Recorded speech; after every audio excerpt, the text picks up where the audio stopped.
Síganos en nuestras redes sociales. En Twitter, @telediarios. En Facebook, Telediario S. Y en la señal internacional de Ecuador TV para Estados Unidos, a través del paquete latino de DirecTV en el canal 457 y también vía streaming para el mundo por www.ecuadortv.es.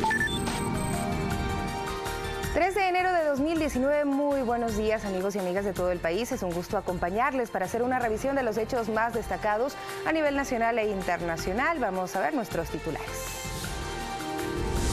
Una alternativa para la compensación al transporte pesado tras el alza de los precios de las gasolinas Extra Eco País es analizada por el Gobierno Nacional. El Consejo Nacional Electoral confirmó el número de candidatos que participarán a escala nacional en las próximas elecciones. El Servicio de Rentas Internas deberá decidir si remueve del cargo o inicia sumarios administrativos contra la ex vicepresidenta María Alejandra Vicuña. En lo internacional, el fiscal general de Perú, Pedro Chavarri, dio marcha atrás en su decisión de apartar a los fiscales del caso Lavallato.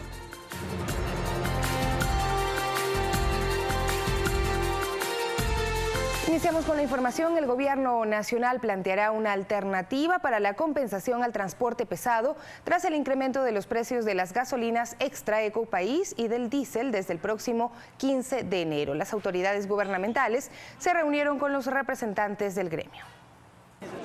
3 horas de reunión a puerta cerrada no fueron suficientes para llegar a un acuerdo entre los representantes del transporte pesado, de la Federación de Taxistas del Ecuador y los representantes del gobierno. Los ministros del Interior, María Paula Romo, de Transporte y Obras Públicas, Aurelio Hidalgo, y otras autoridades dialogaron sobre los mecanismos de compensación, luego del alza de 37 centavos en el precio del galón de las gasolinas y el anuncio del gobierno del alza del diésel a $2.74 desde el 15 de enero. El gobierno nos ha manifestado que existe la predisposición de que para el sector formal no suba este incremento del precio, de que se trate de mantener para no afectar a la ciudadanía. El representante del transporte pesado señaló que es difícil establecer un cupo de compensación. Sesionarán el próximo viernes para tratar el tema, mientras el gobierno se ha comprometido a delinear una alternativa. Para la próxima semana, para el próximo día lunes, se establecería una alternativa. A la cita también asistieron los directivos de la Federación de Taxistas del Ecuador sobre la compensación al sector amarillo y la entrega de una tarjeta para el subsidio de 270 galones mensuales. No hay consenso. ¿Cómo se va a otorgar la tarjeta? ¿A través de qué estaciones de servicio? Porque tiene que ser las que existen en el Ecuador. No puede haber la preferencia a una sola comercializadora. Es lo que nosotros hemos expresado. Este jueves se desarrollará una asamblea en el edificio de la Federación Nacional de Operadoras de Taxis del Ecuador, en la que tomarán decisiones, señaló Jorge Calderón. De los señores presidentes de las uniones de las 24 provincias del Ecuador, los que tomen la decisión en busca de defender nuestra sagrada profesión. El dirigente informó que todavía no han entregado las listas de los más de 60.000 unidades de taxis que operan en el país. Uno de los compromisos de las reuniones entre el Ejecutivo y este sector. Valeria Villarroel, Telediario. Mientras tanto, el precio de venta del galón de gasolina super tuvo un descenso a $2.98 en relación al costo de comercialización hasta diciembre de 2018, que fue de $3.10. Esto debido a que lo estipula el decreto 619, en el que se señala que Petroecuador será quien determine este valor mes a mes en base al costo promedio, ponderando más los costos de transporte, almacenamiento y comercialización. Este precio estará vigente este mes de enero. Estamos con un precio de flotación, entonces tienen que poner los precios que ellos les convenga más, dependiendo del valor de transporte del combustible, dependiendo de la utilidad de las bombas de gasolina, porque también necesitan pagar empleados, todo eso. Pero yo creo que ya es hora de que todo el país mantenga los precios de los combustibles en flotación, dependiendo de la demanda y de la oferta. Bueno, la subida de la gasolina sin lugar a dudas siempre es un factor que afecta a la economía de las familias ecuatorianas, pero también estamos conscientes que es un sacrificio que toca realizar para la estabilidad del país, la estabilidad económica. Lo único que pediríamos es que haya certeza en los precios y no haya incertidumbre, que se diga de forma clara cuál es el precio que uno tiene que pagar por un galón de gasolina para poder hacer los presupuestos correspondientes. 6 de la mañana con 5 minutos. En otra información, el ministro de Trabajo, Raúl Ledesma, informó que la concesión de licencia sin remuneración a la funcionaria de carrera del Servicio de Rentas Internas, María Alejandra Vicuña, para que pueda ejercer funciones como ministra de Estado y vicepresidenta de la República, contraviene disposiciones expresas de la Ley Orgánica de Servicio Público y otras normas laborales.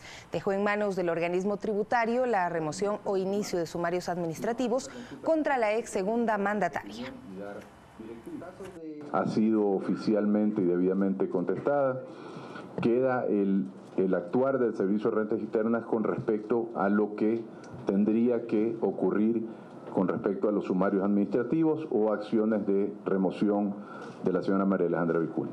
Como consecuencia de esto, más allá de que todas las unidades de talento humano deben de conocer absolutamente el contenido de la ley y así aplicarlo sin ningún tipo de discrecionalidad ni inventándose nuevas fórmulas de comisiones o de licencias ni dándole nombre sui generis a las mismas, tienen que conocer la ley. Si no conocen la ley, ese director o directora de talento humano debería inmediatamente dar un paso a un costado. Cambiamos de tema. Una nueva investigación previa abrió la Fiscalía en contra del expresidente Rafael Correa, en esta ocasión por los hechos del 30S. En otro caso, en los próximos días se efectuará la audiencia preparatoria de juicio por presunto peculado en la Secretaría de Comunicación. Tras iniciar la investigación previa en contra del exmandatario Rafael Correa por los hechos ocurridos el 30 de septiembre de 2010, la Fiscalía convocó para el miércoles 9 y jueves 10 de enero a 7 integrantes de la Comisión Anticorrupción a reconocer la firma y rúbrica de la denuncia que presentaron en septiembre del año anterior. En donde 10 personas fallecieron, 92 militares fueron perseguidos, 127 personas fueron heridas para juzgar a Correa por el crimen de lesa humanidad. Según señaló el exmandatario en su cuenta de Twitter, Fiscalía lleva al menos 16 investigaciones previas en su contra. Mientras, la jueza Silvia Sánchez convocó para el próximo lunes 14 de enero a las 9 personas que están investigadas por el presunto delito de peculado en 3 contratos suscritos por la Secretaría de Comunicación para la audiencia preparatoria de juicio. En este caso, entre los procesados está el extitular de la SECOM, Fernando Alvarado. A criterio de la defensa de los investigados se generaría nulidad, puesto que desde noviembre que apelaron la prisión preventiva no se les ha atendido su solicitud. No se va a realizar la audiencia, vamos a tener una dicotomía procesal y en este caso una traba innecesaria, se va a seguir dando la vuelta a la causa y nosotros vamos a estar en esa zozobra porque hasta el día de hoy siguen estando detenidas personas. En otro proceso, en las próximas semanas la Unidad de Análisis Financiero presentará una acusación particular en contra de la ex vicepresidenta María Alejandra Vicuña por el presunto cobro de dineros a sus colaboradores. Según un informe entregado a la Fiscalía, la UAFE encontró inconsistencias en un reporte de operaciones inusuales e injustificadas. En este caso, la Fiscalía solicitó a la Corte Nacional se fije la fecha para la formulación de cargos por presunta concusión. Olga Velasco, Telediario. Y en el ámbito legislativo, hoy la Asamblea Nacional retoma actividades. El Pleno está convocado para tratar en primer debate las reformas al Código Orgánico Integral Penal. Temas polémicos como la despenalización del aborto en caso de violación serán abordados. Más de un año le tomó a la Comisión de Justicia procesar al menos un centenar de proyectos que buscaban reformar el Código Integral Penal. En el informe para primer debate se incluyen iniciativas que se enfocan en la lucha contra la corrupción, como el comiso sin condena, el comiso de terceros y el comiso ampliado. Son penas no privativas de libertad, pero cuyo fin es recuperar aquellos dineros mal habidos, ¿no? Sin embargo, el tema más polémico es el de la despenalización del aborto. La comisión acogió recomendaciones de organismos internacionales en casos específicos. Que viene a ser para el caso de violación, estupro, inseminación artificial no consentida y también cuando ha existido incesto. La socialdemócrata Vilma Andrade fue una de las voces por fuera de la Comisión de Justicia que sumó su iniciativa para dar pie al aborto no punible en casos de violación. A la legisladora le alarma el número de casos de menores de edad embarazadas y el de mujeres en su mayoría pobres que mueren por practicarse abortos no seguros. Durante estos últimos 5 años, 875 niñas dieron a luz producto de violación. El escenario político es complejo, pero los analistas destacan la apertura del legislativo para someter a debate un tema tan delicado. Me parece que la voluntad de los legisladores ha sido el abrir el debate, el que este debate sea un debate nacional, un debate amplio, en el que todas las voces se manifiesten. Evidentemente aquí hay principios, hay dogmas. Otro que puede ser considerado nudo crítico es el planteamiento de un párrafo respecto del uso del cannabis con fines terapéuticos, paliativos o medicinales. Lo que ha hecho la comisión es incluir un inciso en el cual el consumo de cannabis para fines terapéuticos no sea penalizado. En el documento también se incluyen normas que condenan el maltrato animal y hasta el abandono de mascotas. Con una pena de trabajo comunitario queremos ponerlo en esa línea para crear conciencia principalmente. El pleno está convocado a las 9:40 de la mañana de este jueves. Alexis Moncayo, Telediario. 6 de la mañana con 10 minutos, seguimos con más noticias. El Consejo Nacional Electoral confirmó que más de 80.000 candidatos se postularán para las elecciones de marzo de 2019. Se realizarán controles para evitar campaña anticipada y financiamiento de dinero ilegal. 80.281 candidatos se presentarán para participar en las elecciones del 24 de marzo. Habrá 3 papeletas para facilitar el proceso a los ciudadanos, incluida la papeleta para elegir a los integrantes del Consejo de Participación Ciudadana y Control Social. Es el nombre y la foto con el casillero para que puedan marcar que son 3 mujeres, 3 hombres y 1 por pueblos y nacionalidades indígenas. Son en total 7 con sus respectivos suplentes. En este caso son los más votados, aquí no hay ningún método matemático de asignación de escaños. A los consejeros del CNE les preocupa el ingreso de dinero de fuentes ilícitas en campañas electorales y por eso buscan reforzar acciones en ese sentido. Con las cuales se pueda llegar a detectar como investigación, como conocimiento, como prácticas comparativas con otros países, cómo se produce la presencia del dinero ilícito en la política o este financiamiento irregular en la política. Además de coordinaciones con el Ministerio del Interior y la Unidad de Análisis Financiero, se sugieren otras formas de controlar todo dinero que ingrese a las campañas. Cada ingreso o cada egreso sea informado al Consejo Electoral en línea, con la respectiva sustento, ¿no? Sea un depósito, sea un cheque, una transferencia, de tal manera que el Consejo Electoral esté informado en línea. No puede ser justo que exista en el proceso electoral de dineros del narcotráfico, dineros mal habidos. Sobre la candidatura de Galo Lara a la Prefectura de Los Ríos, aún no existe una resolución final. Verónica Rivadeneira, Telediario.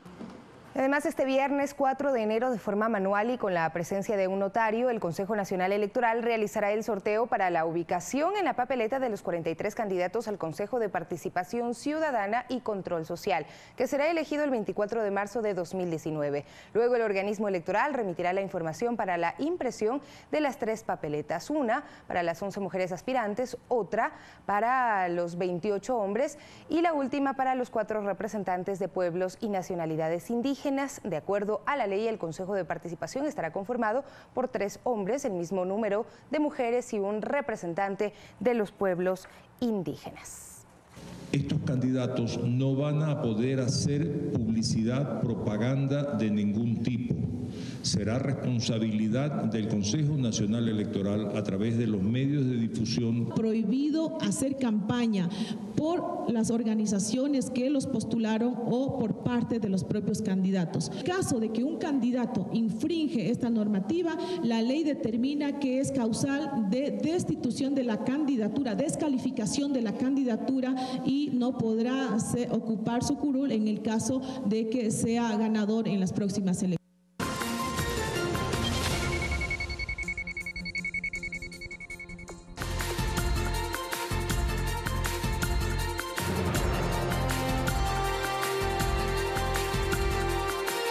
Gracias por continuar en la sintonía de Telediario. Les contamos que Ecuador diversificará la oferta exportable en este tercer año de vigencia del acuerdo comercial con la Unión Europea. El objetivo se plantea a pesar de que las exportaciones crecieron en al menos el 5% adicional en 2018. Con la llegada del 2019 arrancó también el tercer año de vigencia del acuerdo comercial entre Ecuador y la Unión Europea, el cual durante este tiempo ha permitido un crecimiento importante en las exportaciones que nuestro país realiza a este bloque. En 2017 fue del 12%, lo que significó más de 300 millones de dólares. En 2018, en cambio, se incrementó un 5% adicional. Lo que estamos enfocados es que estos productos tengan más valor agregado. A pesar de esto, el objetivo será la diversificación de la oferta exportable, y en ese sentido, existen áreas con importantes avances. Donde hemos identificado, por ejemplo, la uvilla, hasta productos como el melloco, que ya se están exportando al mercado europeo. Eso en cuanto a las exportaciones. En lo referente a las importaciones, los productos que ingresan de la Unión Europea lo harán con una nueva reducción de aranceles. Por ejemplo, caramelos, bombones y confitería tendrán una gravación del 5% en 2019 y el próximo año ya no tendrán tributación alguna. No obstante, en otros productos como perfumes y vehículos, también se producirá una reducción. A 7 años era la desgravación paulatina de los vehículos a 5% por año. Hay otros productos como los licores, por ejemplo, que se liberaron en su totalidad. Aunque la principal reducción arancelaria ha sido en bienes de capital e insumos productivos. Eso definitivamente ayuda a que los productos ecuatorianos ganen algo de la competitividad que se va perdiendo con todas las medidas que se toman alrededor del ecosistema de negocios. La vigencia del acuerdo ha determinado que la Unión Europea se convierte en el principal socio comercial del Ecuador. El 25% de nuestras exportaciones son para ese bloque que lo componen 28 naciones. Alex Llanos, Telediario. 6:18 y el sector camaronero también arrancó el año con su reingreso al mercado brasileño. Las exportaciones del crustáceo representarían el 15% de las ventas y generarían aproximadamente 300 millones de dólares al año. Para el sector exportador, el anuncio del Tribunal Supremo Federal de Brasil, que libera la importación del camarón ecuatoriano, es el resultado de los acuerdos comerciales alcanzados en 2018. Hemos recibido con mucho beneplácito esta gran noticia que arranca el año 2019. Se reabren las exportaciones de camarón para un importante consumidor mundial como lo es Brasil. Sin duda es una victoria para el Ecuador, particularmente la Cámara Nacional de Agricultura. Durante todo este tiempo estuvo trabajando con un grupo de abogados que se encargó de defender el caso ecuatoriano ante cortes brasileras. Según la AGU, institución responsable de la fiscalización y control jurídico de Brasil, el crustáceo no representa daños a la flora y fauna y es apto para el consumo humano.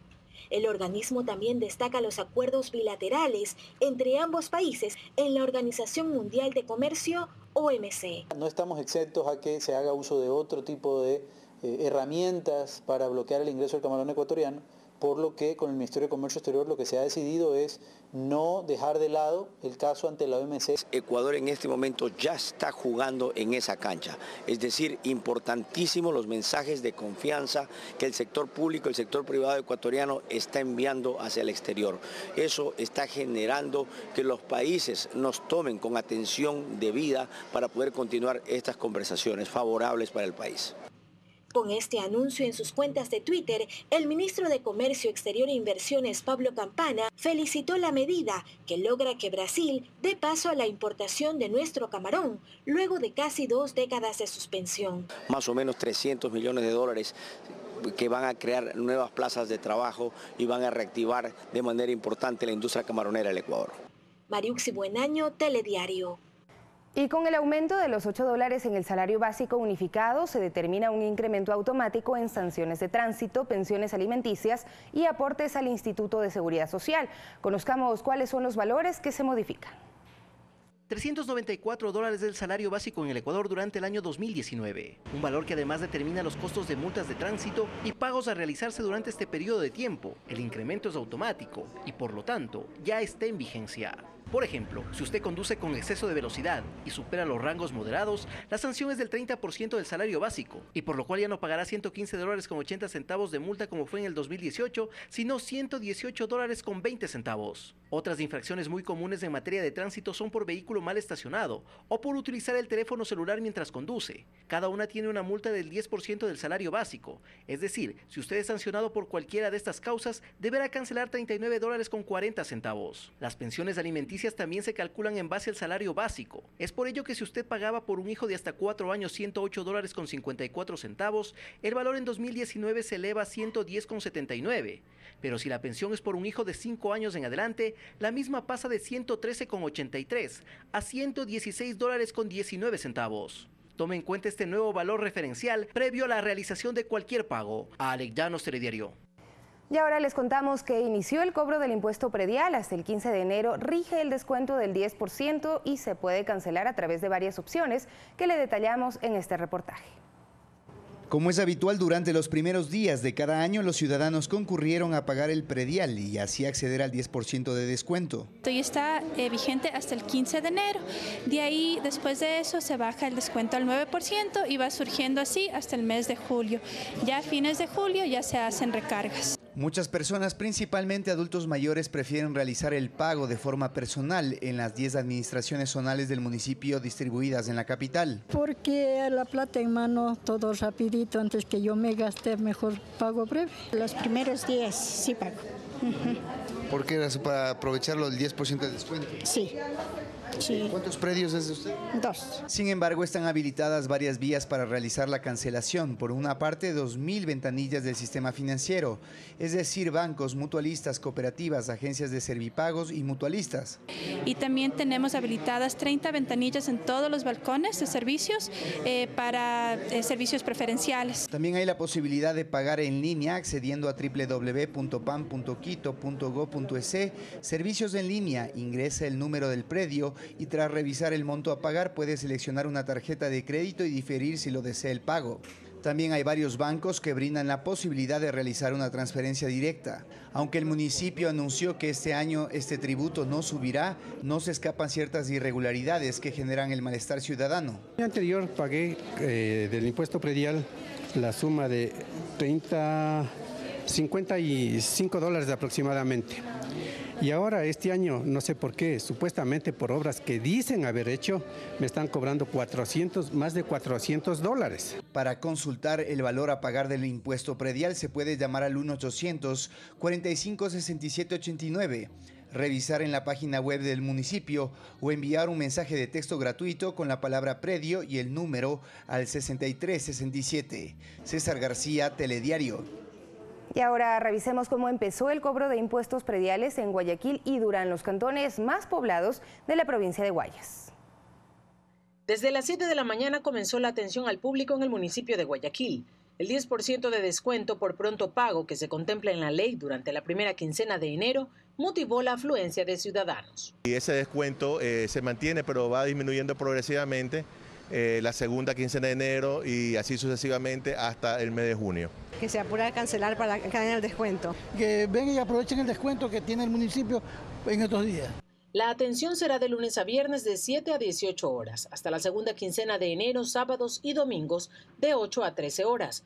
Para realizar este pago, el Cabildo porteño establece 3 vías, 18 ventanillas, agencias de banca privada, Pichincha, Pacífico, Guayaquil, Bolivariano y Produbanco, en línea por débito bancario. Ciudadanos consultados señalan los beneficios de cumplir con la recaudación. Las calles empavimentadas, el agua, la luz, todas esas cosas que tenemos. Y con esto de las mejoras del barrio, que también han puesto muy bonito el barrio. Hay que pagar los impuestos para poder recibir beneficios.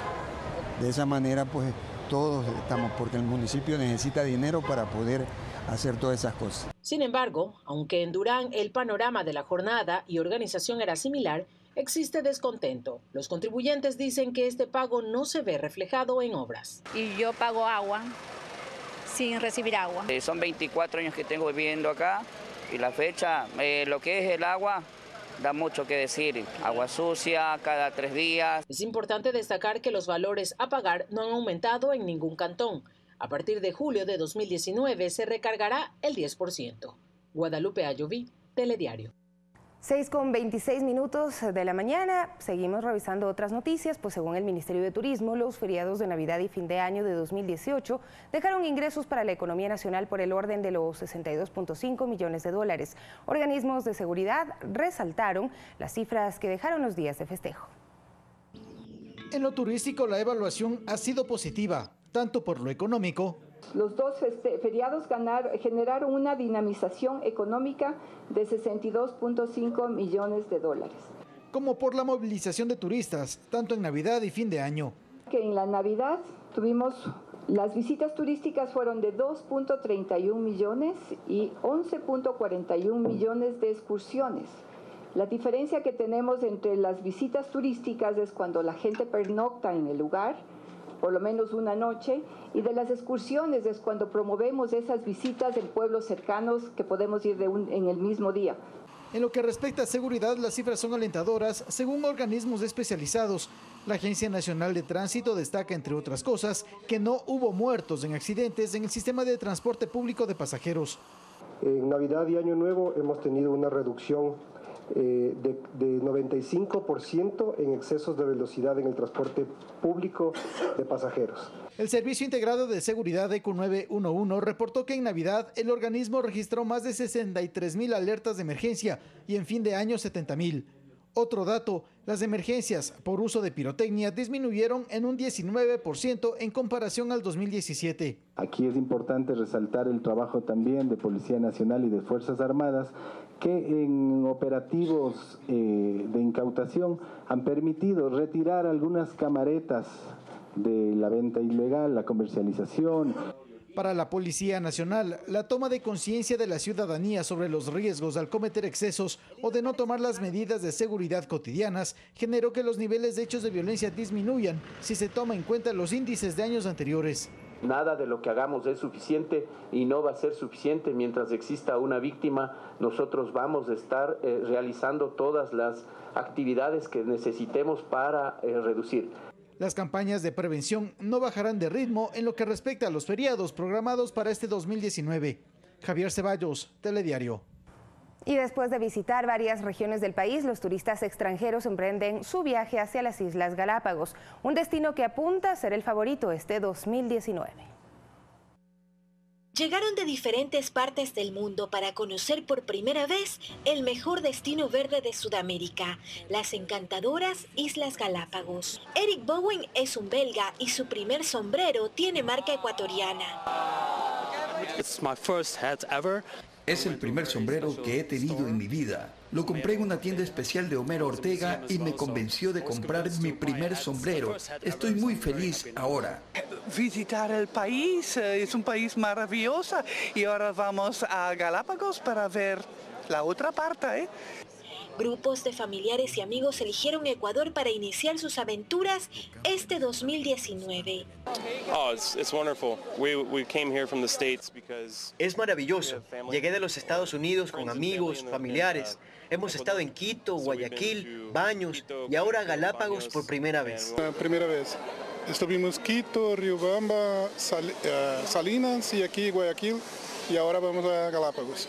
Arnau Lietzer es un turista español que busca tener un contacto más cercano con la naturaleza, por lo que prefiere los deportes extremos. A la isla Isabela con la familia y nada, vamos a hacer un poco de turismo por Galápagos, a ver si nos hace buen tiempo, podemos un poco hacer snorkeling y también pues, ver un poco la fauna, la flora que tiene la propia isla.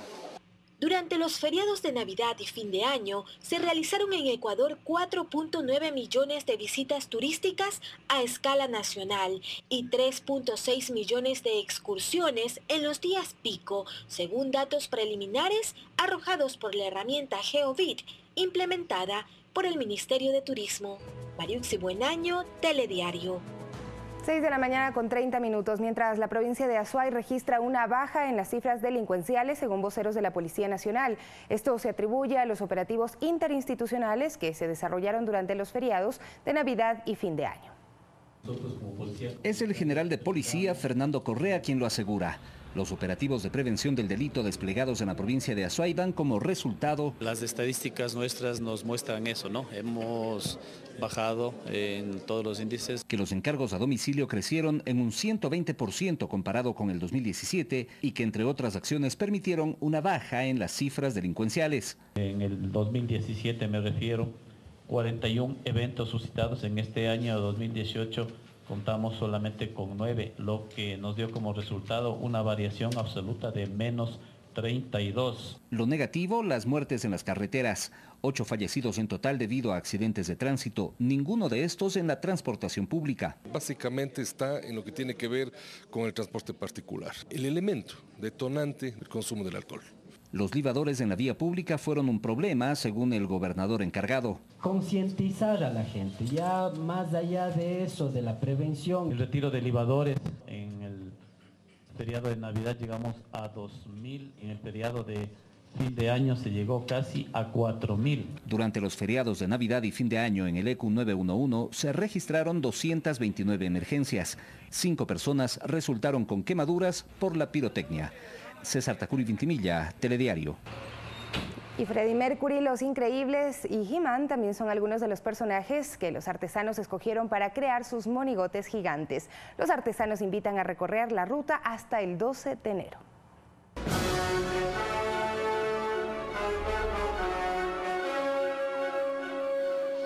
Por su gran tamaño se salvaron de ser consumidos por el fuego en la quema de los años viejos. Estamos sorprendidos porque esto es una obra de arte y eso no puede hacerlo cualquiera, sino gente que en realidad le guste, tenga mucho entusiasmo en hacer estas cosas. Mister Increíble, necesitamos su ayuda. Ganadores de un Oscar a la mejor película de animación, Los Increíbles fueron la inspiración de este maestro constructor con alma de artesano. Una diversión como para uno, para la creación de uno ya, para que el público, los niños se distraigan, tomen fotos y todo eso. Hay quienes prefirieron transportarse a la década de los 80 y darle vida al mítico superhéroe He-Man. Y el programa de He-Man y el Castillo de Grayskull era un programa popular en nuestros tiempos. Entonces los muchachos aquí, ¿por qué no hacen una creación de nuestro tiempo? Más que todo también darle inspiración a los niños. ¿Cuál es la letra?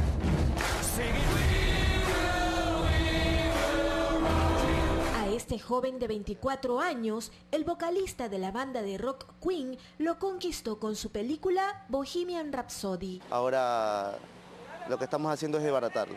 Ya en la bajada del muñeco presentamos música en vivo, bandas de rock latino y bandas de rock clásico.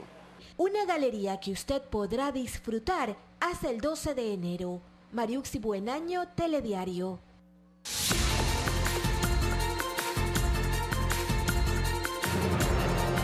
Y en las noticias internacionales, el presidente de Brasil, Jair Bolsonaro, anunció que implementará el decreto en el que se fija el nuevo salario mínimo de los trabajadores del país en 998 reales, es decir, $257 para el 2019.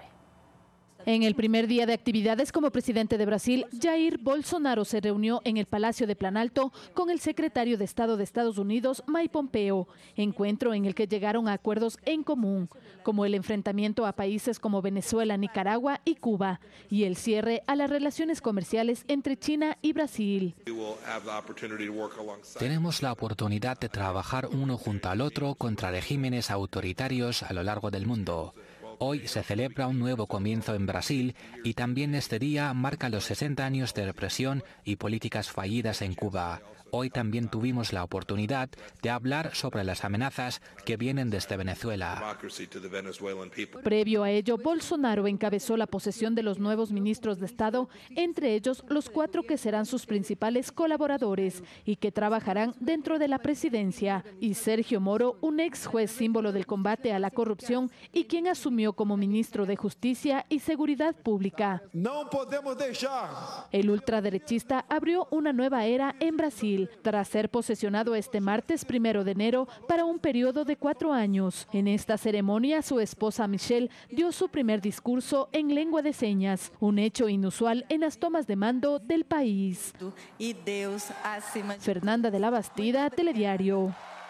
Y tras las presiones recibidas en los últimos días, el fiscal general de Perú, Pedro Chavarri, dio marcha atrás en su decisión de apartar a los fiscales del caso Lavallato, mientras que el presidente Martín Vizcarra presentó al Congreso el proyecto de ley que declara en emergencia al Ministerio Público. Doctor, está ingresando en este momento Rafael Vela y José Domingo Pérez. Los fiscales Domingo Pérez y Rafael Vela del equipo especial que investiga los presuntos sobornos de la constructora brasileña Odebrecht a funcionarios políticos e incluso expresidentes del Perú fueron restituidos. Esto luego de que el fiscal general los apartara del caso Lavallato y del rechazo de los 2 magistrados propuestos para reemplazarlos. Este equipo especial de fiscales encabezado por Vela tiene a su cargo más de 40 investigaciones, entre ellas las de 4 expresidentes peruanos: Alejandro Toledo, Alan García, Ollanta Humala y Pedro Pablo Kuczynski. Mientras que el presidente Martín Vizcarra, tras presentar al Congreso un proyecto para declarar al Ministerio Público en emergencia, dijo que le parece bien la decisión de Chavarri, pero que el proyecto de ley ya está ingresado. Camino de Palacio de Gobierno al Congreso me han dado esa noticia. Si fuera el caso, qué bien que se rectifique una decisión que ha sido muy cuestionada. En todo caso, por eso yo creo que son este tipo de decisiones donde existe consenso de todos, fuerzas políticas, instituciones, ciudadanía. Ante el Departamento de Justicia de Estados Unidos, Marcelo Odebrecht confesó que su empresa pagó en el país andino hasta $29 millones en sobornos a sus autoridades entre los años 2005 y 2014. Fernanda de la Bastida, Telediario. Y luego de su encuentro con el presidente de Brasil, el secretario de Estado de Estados Unidos, Mike Pompeo, llegó a Cartagena de Indias para reunirse con el mandatario colombiano Iván Duque. El narcotráfico y la crisis de Venezuela fueron los temas centrales en el encuentro, en el que también participaron varios ministros de gabinete de Duque, así como el embajador de Estados Unidos en Colombia, Kevin Whitaker, y el del país cafetero en Washington, Francisco Santos. Gracias, señor, por la información deportiva. Gracias a ustedes, amigas y amigos, por seguirnos a esta hora. Bienvenidos a Primera Impresión. A partir de este momento, nuestros temas e invitados de este día son José Cabrera, consejero del CNE, del Consejo Nacional Electoral. Avances y decisiones en el proceso para las próximas elecciones seccionales y de autoridades del Consejo de Participación Ciudadana. También desde Buenos Aires, Roberto Mesa, perito argentino, experto judicial. Vendrá el experto en las próximas semanas a Ecuador para realizar nuevas pericias y aportar sustancialmente en una nueva investigación sobre el caso Gabela. Se lo vamos a preguntar. Y finalmente, Carlos Brunis, presidente de la Federación de Transporte Terrestre de Pichincha. ¿Qué demanda el sector de los taxistas en su diálogo con el gobierno en torno a la discusión acerca de los subsidios a los combustibles? Temas y personajes de esta mañana en Primera Impresión. Buenos días.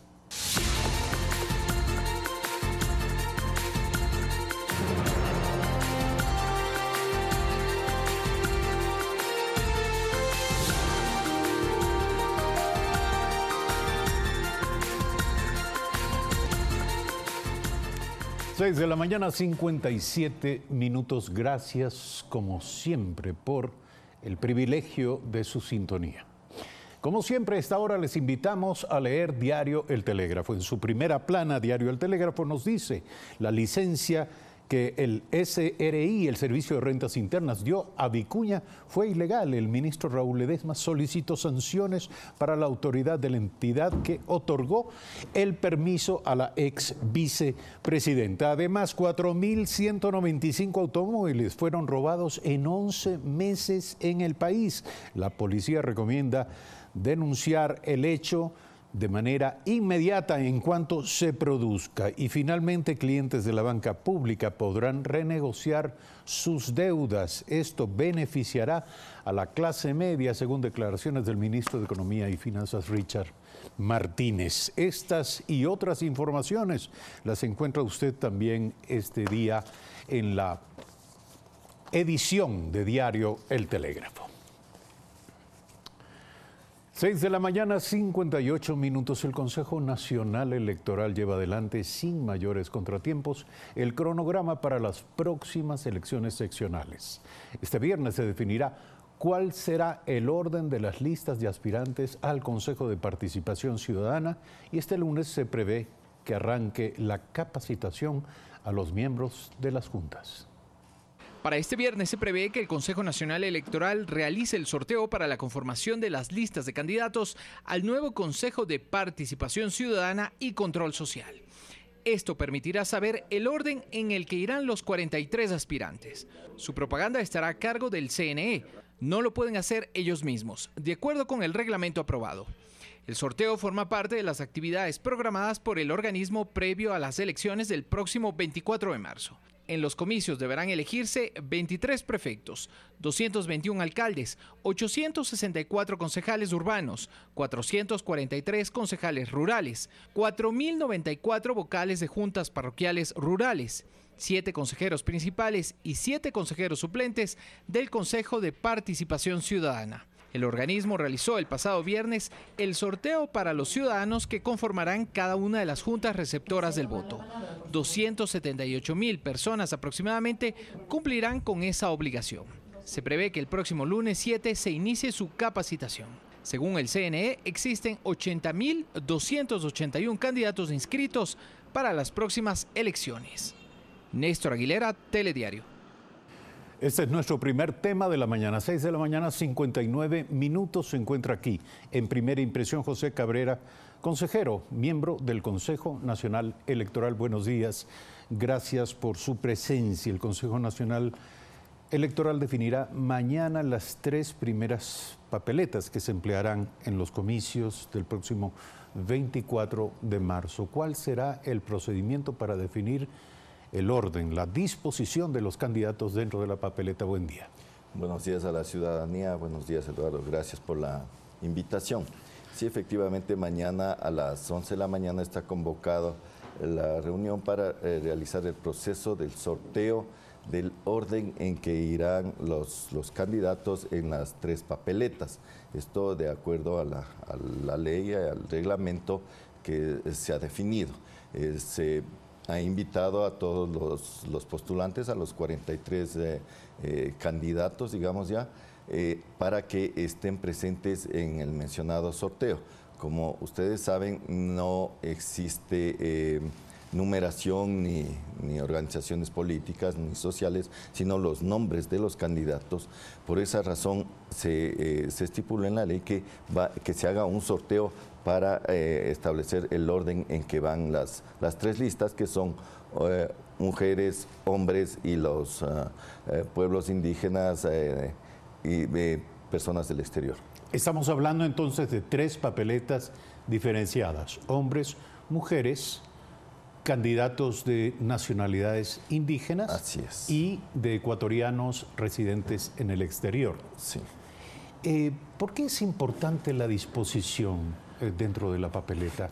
Existe un acuerdo, además, quiero preguntarle, ¿no hay ninguna impugnación respecto del procedimiento que está siguiendo el Consejo para la definición de esto? No, está definido en la ley, en el reglamento, por evitar cualquier inconveniente de que se puso a tal candidato primero por alguna afinidad. Por esa razón es el sorteo que se hace. Se hizo 3 papeletas por facilidad, tanto para el votante como para los miembros de juntas receptoras del voto puedan realizar el escrutinio.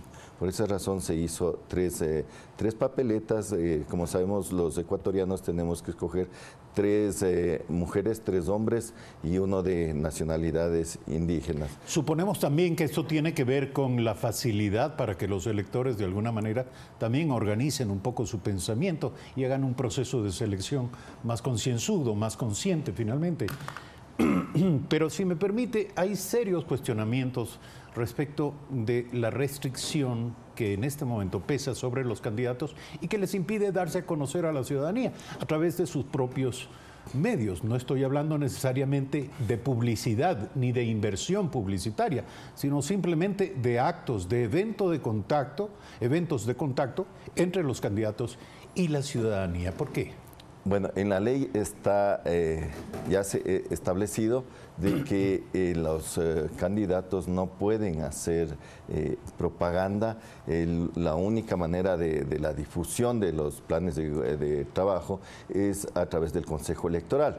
Incluso hay una disposición que si se diera esta propaganda por cada uno de ellos, se descalificaría la candidatura. Consejero, ¿qué se considera propaganda? ¿Publicidad pagada? Publicidad pagada, así es, publicidad es decir, que pagada, cualquier evento gratuito por medio del cual los candidatos tomen contacto con la ciudadanía no se considerará propaganda y por lo tanto no será considerado para la descalificación. Así es, obviamente que no pueden tampoco recibir fondos para esta propaganda, ¿no?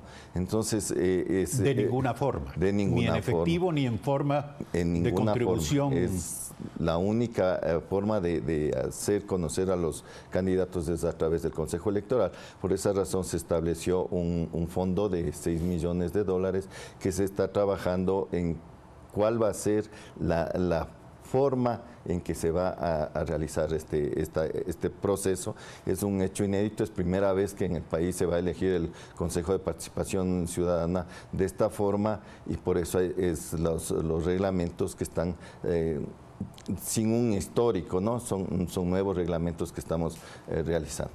Pero si mañana uno de los candidatos se parara en la esquina, en una calle, en una avenida transitada y comenzara a presentarse ante los electores, ¿esto se consideraría publicidad?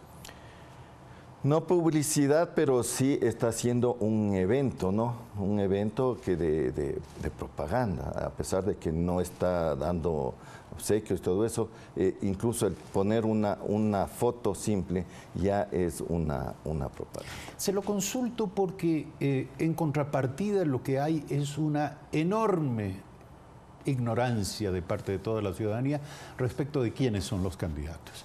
¿Cómo se va a subsanar, sobre todo en tiempos de vacas flacas con tan pocos recursos, cómo se va a llenar el vacío de información que en este momento impera? Bueno, también se encuentra establecido un rubro para que el Consejo Electoral haga conocer a la ciudadanía en los diferentes medios de comunicación de qué se trata esta elección.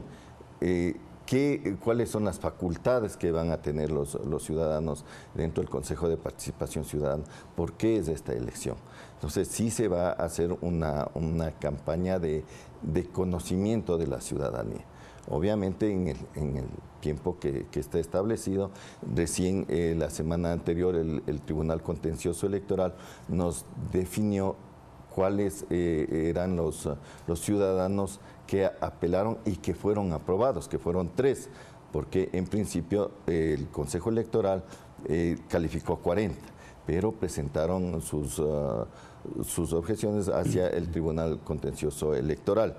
Las apelaciones, estas apelaciones fueron aprobadas 3, por eso ahora son 43 las personas que van a participar, 28 hombres, 11 mujeres y 4 de nacionalidades y pueblos indígenas. Entonces, los procesos se han ido dando, no se podía hacer antes este proceso de información a la ciudadanía sobre lo que es los candidatos al Consejo de Participación Ciudadana, pero sí se encuentra establecido y se lo va a realizar. ¿Con qué alcance? Y se lo pregunto porque todos los ecuatorianos nos estamos preguntando cómo revelar el pensamiento, los principios, los valores de 44 candidatos. 43. De 43, perdón. ¿Cómo dar a conocer estos que son temas de fondo, más allá de decir quiénes son, presentar la foto y el nombre? Esta es una elección de carácter sustantivo. No es solamente un tema de nombres y de rostros. Es un tema de fondo. Aquí hay un debate pendiente respecto de la ruta, del camino que seguirá el organismo de la participación ciudadana y el control social. Bueno, en uno de los puntos es en la página web del Consejo Electoral se expondrá los planes de trabajo. Adicionalmente, en los medios de comunicación, ¿cuál va a ser la estrategia para hacer conocer a los planes de trabajo y los ciudadanos que están candidatos? Se está trabajando, está una comisión encargada de realizar este proceso que en los próximos días, tengo entendido, nos presentarán al Pleno para ser aprobado y entonces sí tendremos ya la definición cuál es la estrategia, cómo se va a hacer conocer a los ciudadanos a nivel nacional. Se ha planteado de parte de algún consejero incluso propiciar debates entre los candidatos. ¿Cuáles son? Yo sé que su trabajo es darnos tranquilidad a los ciudadanos respecto del proceso y su marcha, pero ¿cuáles son los principales riesgos y amenazas que usted advierte en este proceso? La cantidad de candidatos, no nos esperábamos una cantidad de 80.281 candidatos.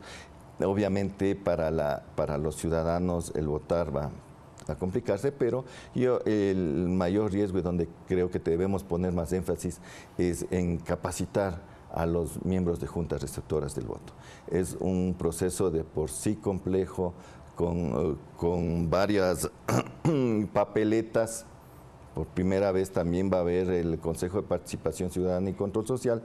Entonces, yo creo que el éxito del proceso está en la capacitación de los miembros de juntas receptoras del voto.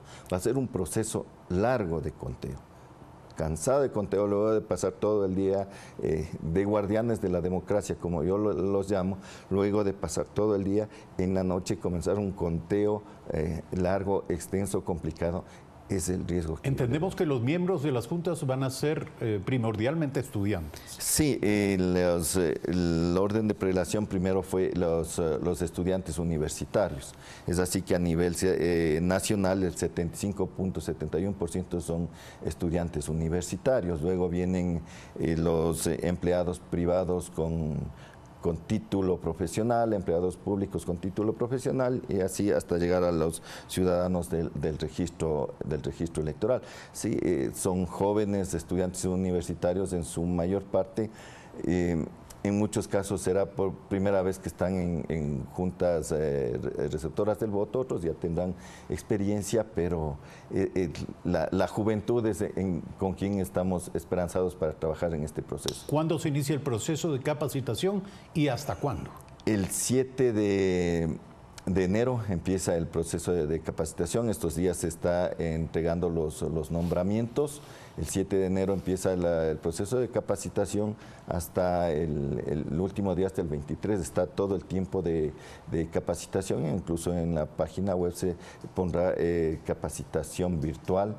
Pero obviamente lo importante va a ser que sea presencial, que los muchachos puedan realizar las preguntas, que se aclaren todas las dudas, de tal manera que en el proceso electoral no exista confusiones y que el proceso de conteo sea lo más rápido.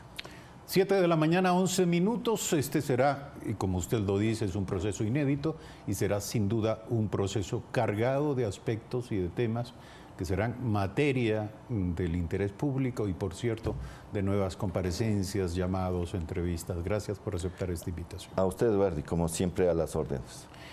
Hacemos un corte, regresamos de inmediato. El perito Roberto Mesa, desde Buenos Aires, es nuestro siguiente invitado.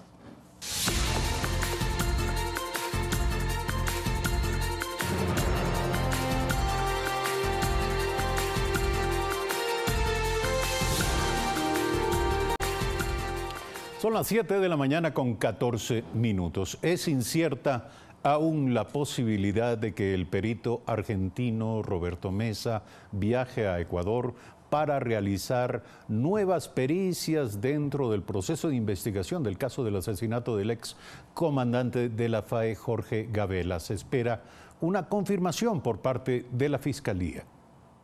El perito argentino Roberto Mesa continúa a la espera de una confirmación de la Fiscalía General del Estado para conocer si finalmente viajará al Ecuador a fin de realizar una pericia dentro de la indagación previa en los mismos términos de la consultoría de 2013, luego del asesinato del excomandante de la Fuerza Aérea Jorge Gabela.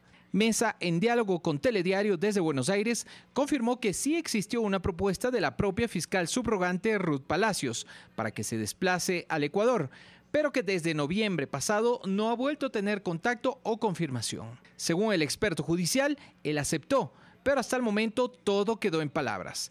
Explicó que la nueva pericia le tomaría alrededor de 2 semanas, debido a que tendría que viajar al Ecuador en compañía de otros 2 peritos. La información que pudiera suministrar el experto argentino es considerada clave para el esclarecimiento del crimen del oficial, ocurrido a finales de 2010 en Guayaquil. A mediados de noviembre pasado, la Comisión Especializada Multipartidista de la Asamblea Nacional, que investigó el caso, determinó que existe evidencia suficiente de un crimen de Estado. Néstor Aguilera, Telediario. 7:16 y precisamente nos acompaña Roberto Mesa, licenciado en criminalística, ex consultor forense de la Organización de Naciones Unidas, experto judicial, director de Forensic, Oficina de Pericias Forenses en Florianápolis, en Brasil, a través de la línea telefónica y desde la ciudad de Buenos Aires. Buenos días, gracias por aceptar esta comunicación. Yo quisiera preguntarle, ¿cuáles fueron los términos de la conversación que mantuvo usted con Ruth Palacios, la fiscal subrogante, acerca de la posibilidad de que usted venga al Ecuador y se incorpore a la investigación o a una nueva fase de investigación sobre el llamado caso Gabela? Buenos días. Buenos días, Eduardo, y buenos días a todos. En ese sentido, en el mes de noviembre iniciamos las conversaciones, primeramente con el fiscal que lleva la indagación previa y posteriormente con la entonces fiscal subrogante, la doctora Ruth Palacios. En esa oportunidad, cuando tuvimos la reunión, inclusive en presencia de los familiares de la familia de la señora Gabela, se acordó de palabra mi participación dentro de la indagación previa para la realización de una pericia. Esa es la gran diferencia en relación a la consultoría que se realizó en 2013, porque esto ya sería dentro de la indagación previa.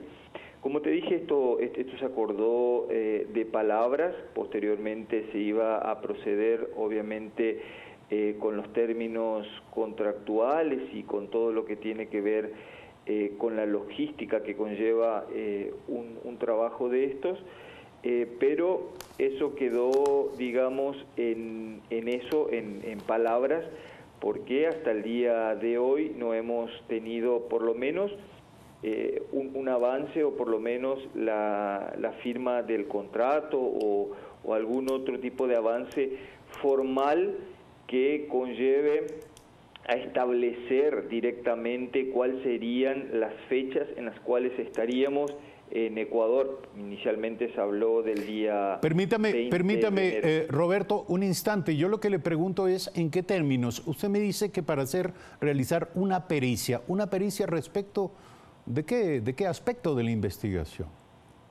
Lo que se busca con esa pericia es de alguna manera reconstruir lo que se hizo dentro de la consultoría.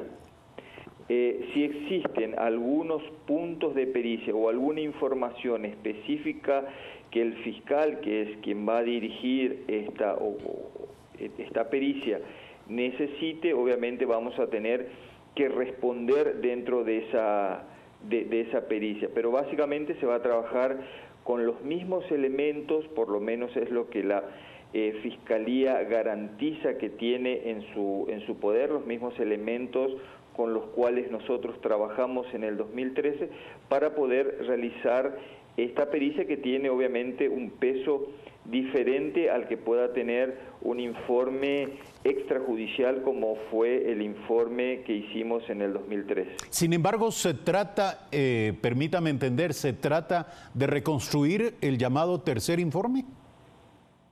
Sí, eso digamos es en términos generales, como para que la gente entienda. No se trataría de una reconstrucción tal cual uno quiere entender. Se trata de hay que dejar claro que se trata de una pericia que va a versar sobre los mismos puntos que versó en su momento el tercer producto. Esto es sobre todo el esquema, sobre todo el esquema organizacional que llevó a la muerte del general Gabela. Eso como para que más o menos se entienda sobre qué se trabajará en esta pericia, perdón. Sin embargo, hay serias expectativas que van más allá de la simple reconstrucción del tercer producto. Y me refiero a las declaraciones de noviembre pasado de la viuda del general Gabela, la señora Patricia Ochoa, que aseguró que usted le dijo los nombres de las personas que están detrás de la muerte de su esposo. Entre ellos menciona a, entre comillas, gente de uniforme, vendedores de armas y funcionarios del Estado. ¿Esto es así? Sí, en junio del 2018, cuando tuve la oportunidad de dar mi declaración ante la Fiscalía General del Estado, yo he mencionado algunos nombres dentro de mi declaración, o sea, eso consta inclusive dentro del expediente. Hasta ese momento no se había hablado de ninguna reconstrucción o de la posibilidad de volver a hacer esta pericia. Por lo tanto, junto con mi abogado estimamos conveniente que en ese momento, y debido a la pregunta de la fiscal que estaba llevando el caso, se diga o se mencione qué personas estaban atrás del caso o de la muerte del general Gabela. El abogado de la familia Gabela, el doctor Ramiro Román, también detalló que entre las personas mencionadas consta un uniformado de la FAE, que incluso se hizo pasar por periodista cuando el general Gabela compareció ante la Comisión de Fiscalización de la Asamblea Nacional sobre la compra de los helicópteros DRUV.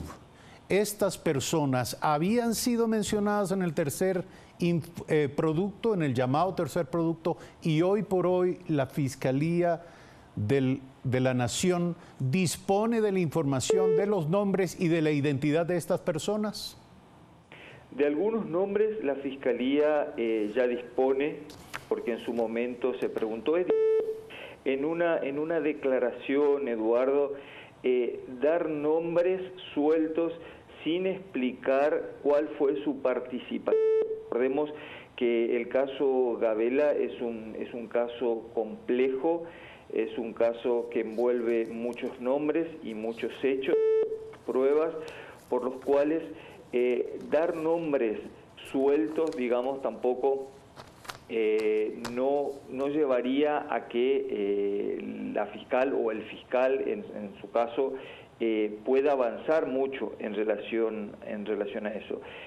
Claro que para poder entender esto necesitarían del esquema y de las pruebas, que es lo que principalmente yo creo que hoy la justicia está buscando. Por eso justamente es que llamaron a un perito para que aporte a través de su conocimiento técnico las pruebas. Y las pruebas, Eduardo, ya están o por lo menos creemos nosotros que están en el Ecuador desde 2013, desde el momento en el cual nosotros dejamos esos documentos en el Ministerio de Justicia, y desde el momento en el que también el comité se hizo presente en nuestras oficinas y se llevaron las informaciones.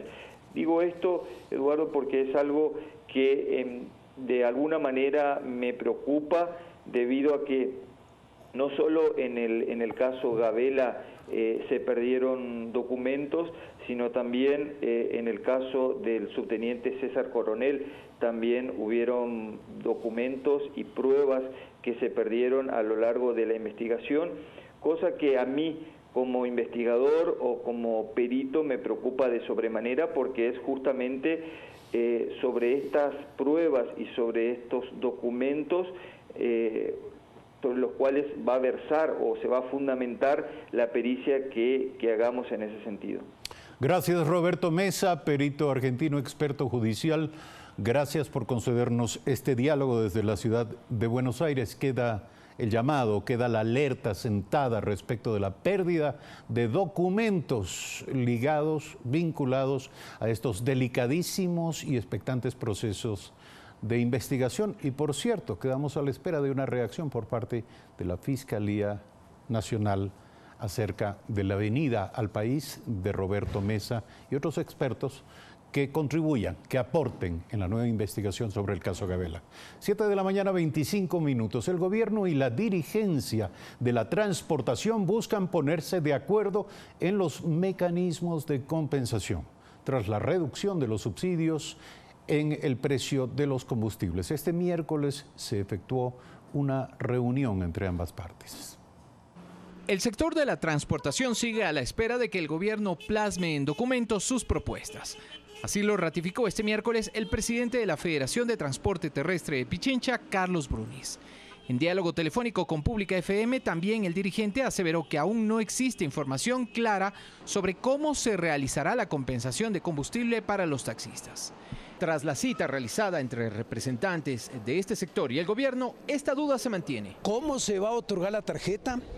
¿A través de qué estaciones de servicio? Porque tiene que ser las que existen en el Ecuador. No puede haber la preferencia a una sola comercializadora. Es lo que nosotros hemos expresado. El dirigente Carlos Brunies, quien además preside la Unión de Cooperativas de Transporte en Taxi de Pichincha, incluso mencionó este día que representantes del sector tienen el criterio de que antes de recibir una compensación de combustible se realice una lucha frontal a la informalidad del taxismo, en clara alusión al uso de las plataformas para teléfonos móviles. Sin embargo, la principal preocupación del sector de la transportación es que no se le afecte con un incremento de los combustibles. El gobierno nos ha manifestado que existe la predisposición de que para el sector formal no suba este incremento del precio, de que se trate de mantener para no afectar a la ciudadanía. La semana pasada, el consejero presidencial Santiago Cuesta anticipó a Telediario que no es posible que el subsidio llegue al 100%, pero se hará un esfuerzo, de acuerdo con cálculos de los recorridos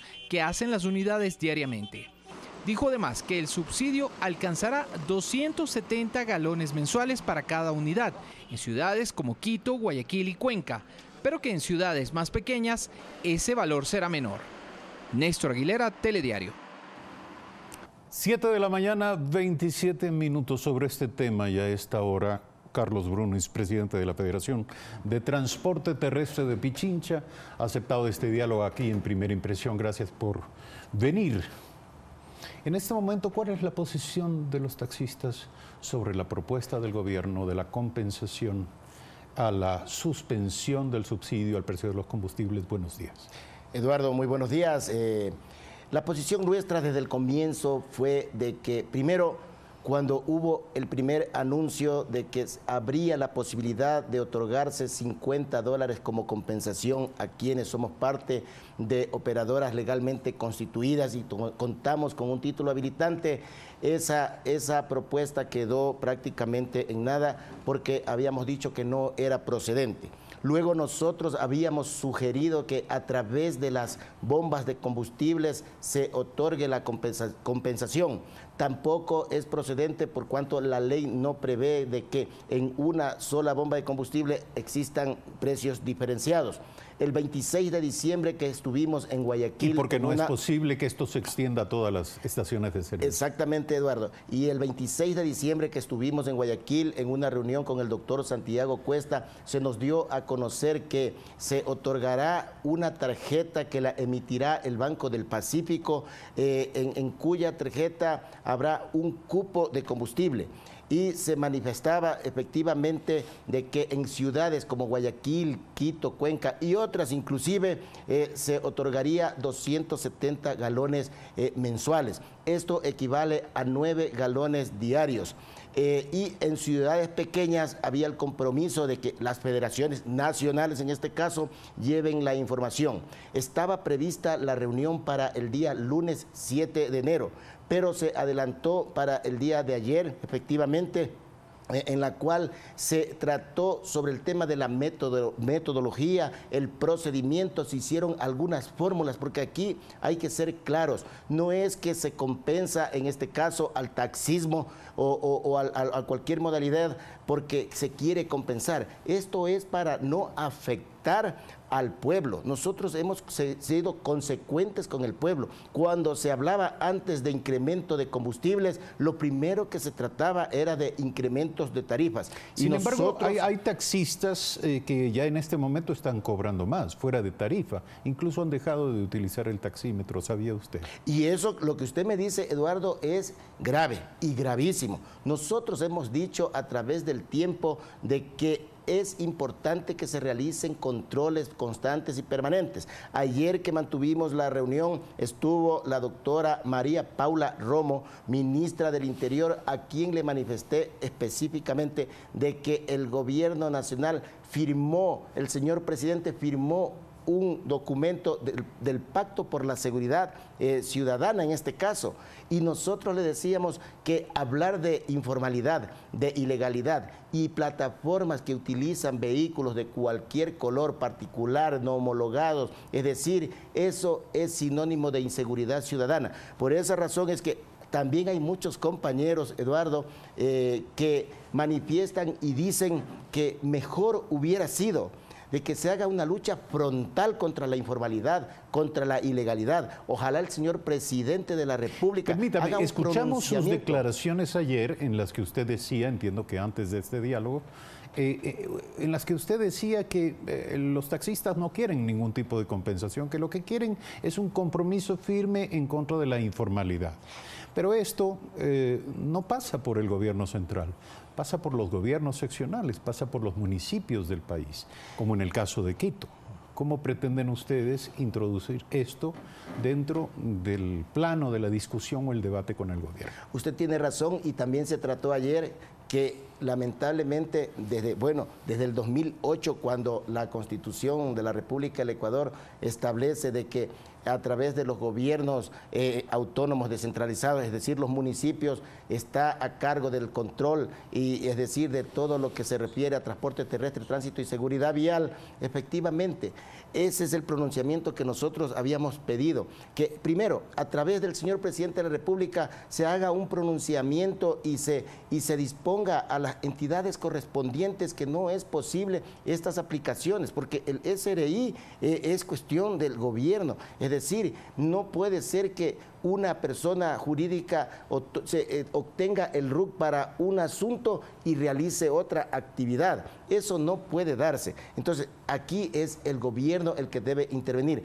pero en el control, en la erradicación de la informalidad, de la ilegalidad, obviamente es el municipio. Por eso es que es importante, y decíamos a la doctora ministra, le decíamos que es posible, puede ser posible una reunión tripartita entre el gobierno nacional, el gobierno local y quienes somos parte de la transportación, a fin de buscar una metodología, un procedimiento también para erradicar este mal que está atentando a nuestro interés. Porque mire, nosotros no podemos competir con empresas entre tanto, permítame, la pregunta es, entre tanto, los taxistas seguirán tratando con el gobierno la metodología para la entrega de este llamado subsidio al consumo de combustibles. Es importante su pregunta, porque lo que hay que resaltar aquí es que el diálogo está abierto.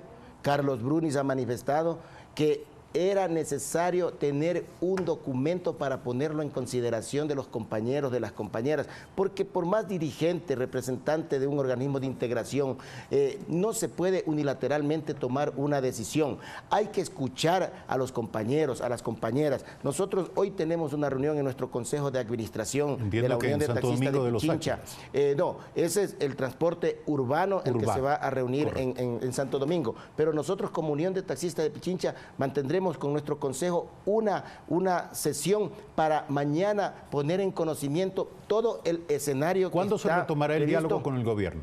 Y entendemos que el diálogo, que la reunión que estaba prevista para el 7 de enero y que ayer ya se mantuvo una previa, si cabe el término, el 7 de enero continuaremos con los diálogos correspondientes, pero siempre aquí queremos insistir en que nosotros queremos ser consecuentes con el pueblo. No se está hablando de incremento de de tarifas, no queremos ningún tipo de privilegio. ¿Qué van a hacer ustedes para impedir, brevemente, disculpe porque se nos agota el tiempo, qué van a hacer ustedes para impedir que sus propios afiliados suban el precio en este momento o dejen de utilizar el taxímetro al margen de la legalidad?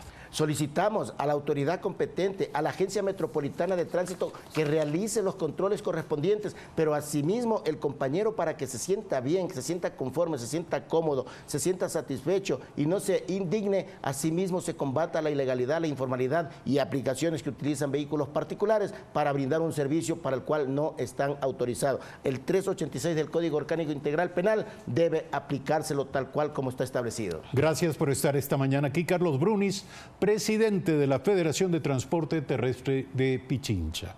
7:35, gracias a ustedes por su compañía. Mañana 6:55 de nuevo, la cita con Primera Impresión. Muy buen día.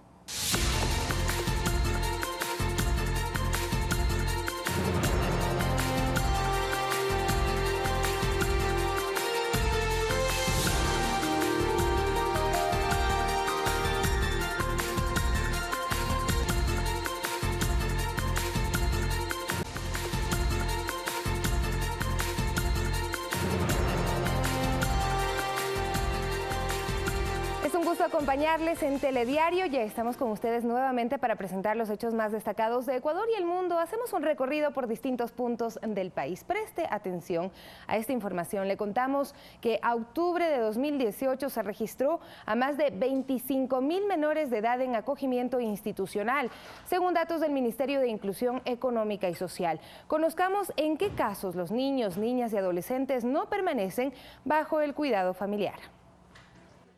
Brian tiene 16 años. Junto a su hermano viven en la Fundación Henry Davis desde hace 8 años.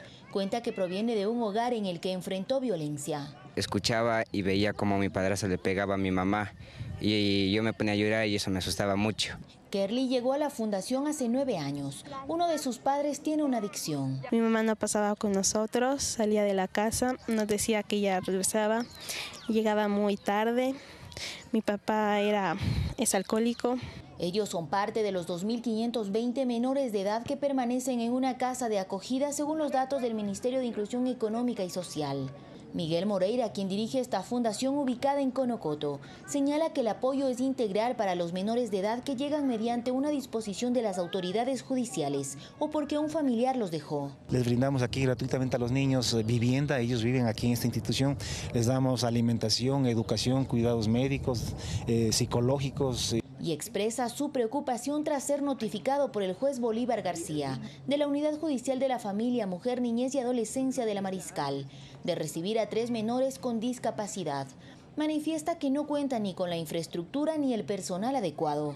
Estos niños serían vulnerados sus derechos en este lugar porque no tendríamos cómo atenderlos. El Estado debería hacer el esfuerzo necesario para que a la familia de estos niños, porque tiene familia, se les provea de los recursos para que ellos mismos puedan cuidar a sus propios familiares. Sara Oviedo es vicepresidenta del Comité de Derechos del Niño de la ONU. Detalla que un juez debería tomar la medida de enviar a una casa de acogida en última instancia o en un caso extremo. De que el equipo social del juzgado haga toda la investigación necesaria para encontrar algún familiar que se pueda hacer cargo. Por ello dice que es necesario desarrollar una política de fortalecimiento familiar, en la que todas las instituciones se articulen y el menor de edad pueda crecer con su familia en un ambiente que garantice sus derechos. Deben averiguar por qué razón no está recibiendo la persona cuidadora de esos niños el bono y tomar una medida de protección. Mientras tanto, Brian y Kerly tienen sueños, además de alcanzar una familia. Quieren ser profesionales y construir un mejor futuro. Olga Velasco, Telediario. 7 de la mañana con 41 minutos. Preste atención, pues para los próximos días se espera altos niveles de radiación solar y vientos fuertes en la sierra ecuatoriana. Las condiciones son propicias para que se generen incendios forestales, por lo que las autoridades del Cuerpo de Bomberos de Quito ofrecen recomendaciones a la ciudadanía. En la sierra ecuatoriana durante el mes de diciembre llovió un 85% menos comparado al año anterior, según registra el INAMI, y para la primera semana de enero se espera un panorama similar. Bajo contenido de humedad relativa, escasas lluvias y al tener poca cobertura nubosa las temperaturas también se incrementan. En la ciudad de Quito hemos tenido temperaturas que incluso han llegado hasta los 26 grados centígrados. Con el cielo despejado, la radiación solar llega a niveles extremadamente altos. Los registros que tenemos de los últimos días en el Callejón Interandino incluso hemos llegado hasta los 14 puntos. Cuando nosotros pasamos los 11 puntos ya los índices son considerados extremadamente altos. Esta alerta debe ser tomada en cuenta por la ciudadanía, ya que la exposición directa al sol puede producir daños a la piel. Principalmente en horas centrales del día, utilizar cremas de protección solar, no permanecer por tiempos prolongados bajo la presencia del sol, hidratarnos y buscar la sombra. También se identificaron ráfagas de viento de hasta 80 kilómetros por hora, lo cual genera un escenario propicio para incendios forestales. Esteban Cárdenas, director de operaciones del Cuerpo de Bomberos de Quito, asegura que hubo una reaparición de eventos desde el 21 de diciembre. Aproximadamente unas 20 intervenciones, de las cuales resaltamos 2 o 3 que se produjeron básicamente este fin de semana en el sector del Ilaló, en el sector de Rancho Alto y en el Parque Metropolitano del Sur. Frente a esto, se activó la fase 1 de control de incendios forestales. Ya están implementadas 6 brigadas para que estén monitoreando los sitios más susceptibles. De igual manera, el helicóptero hace sobrevuelos de monitoreo con cámaras termográficas. Se recomienda a la ciudadanía no arrojar basura a las quebradas, no realizar quemas agrícolas y alertar al ECU 911 si se observan columnas de humo. Sofía Montoya, Telediario. Y este año continuamos apoyando a nuestros emprendedores, por eso César García se encuentra ya en el barrio El Recreo en el sur de Quito junto a Ligia Proaño, una mujer que se dedica a la elaboración de piezas decorativas para interiores. César, muy buenos días. Bueno, muéstranos todo lo que realiza con sus manos Ligia y por supuesto también queremos conocer cómo ha hecho para llegar hasta este lugar en donde está y poder ofrecer sus productos.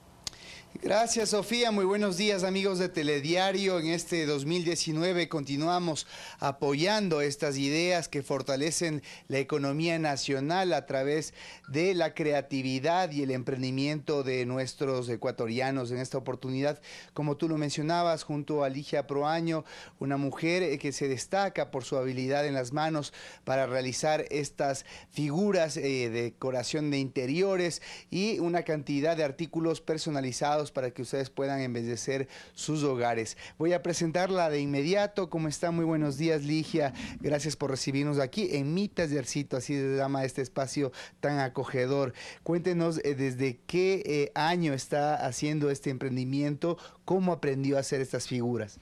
Buenos días. Bueno, yo en el 2000 empecé a capacitarme. En el 2003 ya abrí mi taller con servicio a la comunidad, dictando los talleres. Desde ahí estoy trabajando hasta hoy día. Ahora estoy promocionando una línea que se llaman encolados. En eso es una técnica que se puede encolar las telas. Entonces, más adelante veremos un paso a paso de un encolado. Básicamente, ¿qué es lo que usted hace? Yo lo que hago son piezas decorativas para interiores y personalizadas, exclusivas y bajo pedido. Es decir, quien quiera tener una de estas artesanías puede comunicarse con usted, conversan para que usted pueda darles el toque que ellos esperan. Sí, así es. El cliente es el que tiene la palabra. Yo lo que trato es de interpretar las ideas o los deseos de ellos y se plasma en la pieza que deseen y se les entrega. Muy bien. Dentro de pocos minutos en Más Cerca vamos a estar viendo el trabajo de Ligia para que ustedes puedan conocer. Como menciona también, capacita a otras personas que tengan el gusto por realizar esto y estén pensando en realizar también su propio emprendimiento. Con ella pueden adquirir estos conocimientos. Detalles en pocos minutos. Mientras tanto, más información en Telediario con Sofía Montoya. Gracias, César. Puede ser este el reto para el 2019, para este año, empezar con su propio emprendimiento. Hacemos una pausa y regresamos enseguida con más noticias en Telediario.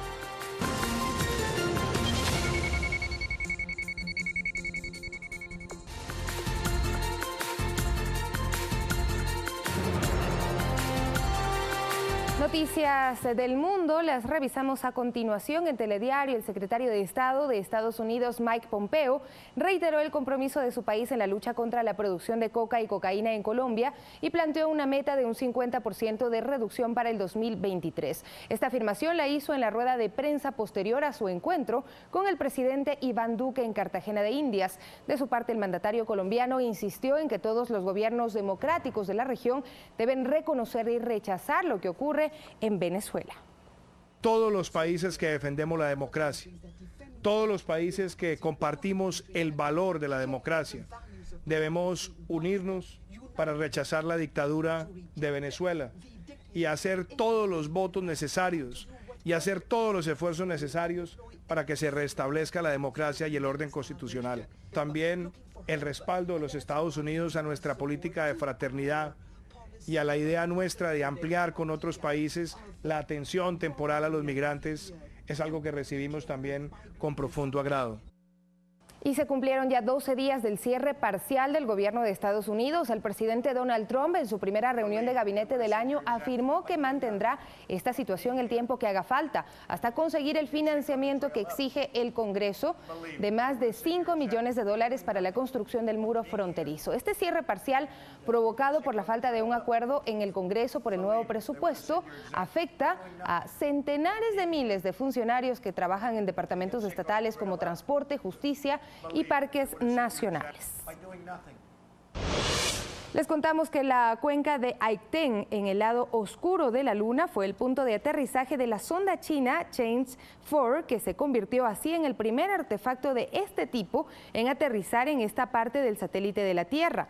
La misión realizará tareas de observación astronómica de radio de baja frecuencia, análisis de terreno y relieve, detección de composición mineral y estructura de la superficie lunar. Pasamos ahora a España. Los 5 miembros del grupo conocido como La Manada seguirán en libertad provisional. Los hombres acusados de abuso sexual en 2016 por atacar a una joven en las fiestas sanfermines en Pamplona, España, recibieron una condena de 9 años de prisión. Sin embargo, un tribunal de la región de Navarra ordenó que La Manada siga en libertad, ya que ve endeble el riesgo de fuga mientras se decide si se da paso a una nueva apelación. Volvemos a nuestro país para contarles que con la firma del decreto ejecutivo número 625, la Academia Diplomática pasa nuevamente a estar bajo el control de la Cancillería. Aquí los detalles. La Academia Diplomática fue creada a mediados de los años 80 con el propósito de formar y capacitar a los profesionales del servicio exterior. Sin embargo, el expresidente Correa decidió cerrar el organismo. Para el embajador Marcelo Fernández de Córdoba, se trató de una resolución errada. Porque se trató de simplemente de politizar ideológicamente a los funcionarios diplomáticos. Después fue el Instituto de Altos Estudios Nacionales, IAEN, que asumió las tareas de formación de los terceros secretarios del Ministerio de Relaciones Exteriores. Para que salgan con un título de 4º nivel. Pero el momento del ejercicio ya como funcionario en Cancillería, muy probablemente no cumplían las expectativas que se daban. El 21 de diciembre el Ejecutivo suscribió el decreto 625, con el cual se da paso a un nuevo proceso de reinstitucionalización de la carrera diplomática, pasando el dominio de la Academia a la Cancillería. No podemos concebir una diplomacia profesional de un país si es que esta diplomacia no tiene la preparación adecuada. Para Catalina Barreiro, docente del IAEN, se trata de una medida acertada. Con esto, dice, se debe dar paso a la creación de una estructura ordenada que se ajuste a las necesidades del país en el manejo de la política internacional. Mire, ahorita que estamos atravesando el tema de la migración venezolana, o sea, se requiere tener temas especializados. La Academia Diplomática funcionaba en este inmueble en el norte de Quito con un profundo valor histórico, pues fue la residencia del expresidente Galo Plaza Lazo. Después del 2008 pasó a manos de la UNASUR y actualmente del Fondo de Cultura Económica de México, donde funciona el Centro Cultural Carlos Fuentes desde 2014. Alexis Moncayo, Telediario. 7 de la mañana con 52 minutos. El gobierno nacional planteará una alternativa para la compensación al transporte pesado tras el incremento de los precios de las gasolinas extra Ecopaís y del diésel desde el próximo 15 de enero. Las autoridades gubernamentales se reunieron con los representantes del gremio. 3 horas de reunión a puerta cerrada no fueron suficientes para llegar a un acuerdo entre los representantes del transporte pesado, de la Federación de Taxistas del Ecuador y los representantes del gobierno. Los ministros del Interior, María Paula Romo, de Transporte y Obras Públicas, Aurelio Hidalgo, y otras autoridades dialogaron sobre los mecanismos de compensación, luego del alza de 37 centavos en el precio del galón de las gasolinas y el anuncio del gobierno del alza del diésel a $2.74 desde el 15 de enero. El gobierno nos ha manifestado que existe la predisposición de que para el sector formal no suba este incremento del precio, de que se trate de mantener para no afectar a la ciudadanía. El representante del transporte pesado señaló que es difícil establecer un cupo de compensación. Sesionarán el próximo viernes para tratar el tema, mientras el gobierno se ha comprometido a delinear una alternativa. Para la próxima semana, para el próximo día lunes, se establecería una alternativa. A la cita también asistieron los directivos de la Federación de Taxistas del Ecuador sobre la compensación al sector amarillo y la entrega de una tarjeta para el subsidio de 270 galones mensuales. No hay consenso. ¿Cómo se va a otorgar la tarjeta? ¿A través de qué estaciones de servicio? Porque tiene que ser las que existen en el Ecuador. No puede haber la preferencia a una sola comercializadora. Es lo que nosotros hemos expresado. Este jueves se desarrollará una asamblea en el edificio de la Federación Nacional de Operadoras de Taxis del Ecuador, en la que tomarán decisiones, señaló Jorge Calderón. De los señores presidentes de las uniones de las 24 provincias del Ecuador, los que tomen la decisión en busca de defender nuestra sagrada profesión. El dirigente informó que todavía no han entregado las listas de los más de 60.000 unidades de taxis que operan en el país. Uno de los compromisos de las reuniones entre el Ejecutivo y este sector. Valeria Villarroel, Telediario. Y el precio de venta del galón de gasolina super tuvo un descenso a $2.98 en relación al costo de comercialización hasta diciembre de 2018, que fue de $3.10. Esto debido a lo que estipula el decreto 619, en el que se señala que Petroecuador será quien determine este valor en base al costo promedio, ponderando más los costos de transporte, almacenamiento y comercialización. Este precio estará vigente este mes de enero. Y en otra información, el ministro de Trabajo, Raúl Ledesma, informó que la concesión de licencia sin remuneración a la funcionaria de carrera del Servicio de Rentas Internas, María Alejandra Vicuña, para que ella pueda ejercer funciones como ministra de Estado y vicepresidenta de la República, contraviene disposiciones expresas de la Ley Orgánica de Servicio Público y otras normas laborales.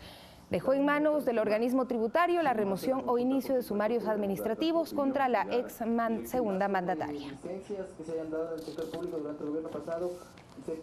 Y hoy la Asamblea Nacional retoma actividades. El Pleno está convocado para tratar en primer debate las reformas al Código Orgánico Integral Penal. Temas polémicos como la despenalización del aborto en caso de violación serán abordados. Más de un año le tomó a la Comisión de Justicia procesar al menos un centenar de proyectos que buscaban reformar el Código Integral Penal. En el informe para primer debate se incluyen iniciativas que se enfocan en la lucha contra la corrupción, como el comiso sin condena, el comiso de terceros y el comiso ampliado. Son penas no privativas de libertad, pero cuyo fin es recuperar aquellos dineros mal habidos, ¿no? Sin embargo, el tema más polémico es el de la despenalización del aborto. La comisión acogió recomendaciones de organismos internacionales en casos específicos. Que viene a ser para el caso de violación, estupro, inseminación artificial no consentida y también cuando ha existido incesto. La socialdemócrata Vilma Andrade fue una de las voces por fuera de la Comisión de Justicia que sumó su iniciativa para dar pie al aborto no punible en casos de violación. A la legisladora le alarma el número de casos de menores de edad embarazadas y el de mujeres en su mayoría pobres que mueren por practicarse abortos no seguros. Durante estos últimos 5 años, 875 niñas dieron a luz producto de violación. El escenario político es complejo, pero los analistas destacan la apertura del legislativo para someter a debate un tema tan delicado. Me parece que la voluntad de los legisladores ha sido el abrir el debate, el que este debate sea un debate nacional, un debate amplio, en el que todas las voces se manifiesten. Evidentemente aquí hay principios, hay dogmas. Otro que puede ser considerado nudo crítico es el planteamiento de un párrafo respecto del uso del cannabis con fines terapéuticos, paliativos o medicinales. Lo que ha hecho la comisión es incluir un inciso en el cual el consumo de cannabis para fines terapéuticos no sea penalizado. En el documento también se incluyen normas que condenan el maltrato animal y hasta el abandono de mascotas. Con una pena de trabajo comunitario queremos ponerlo en esa línea para crear conciencia principalmente. El pleno está convocado a las 9:40 de la mañana de este jueves. Alexis Moncayo, Telediario. Hasta aquí las noticias, pero nosotros continuamos en el programa Más Cerca revisando varios consejos que ustedes pueden tomar en cuenta al momento de planear este 2019, por ejemplo, los emprendimientos. Nos vemos en breves instantes en Más Cerca.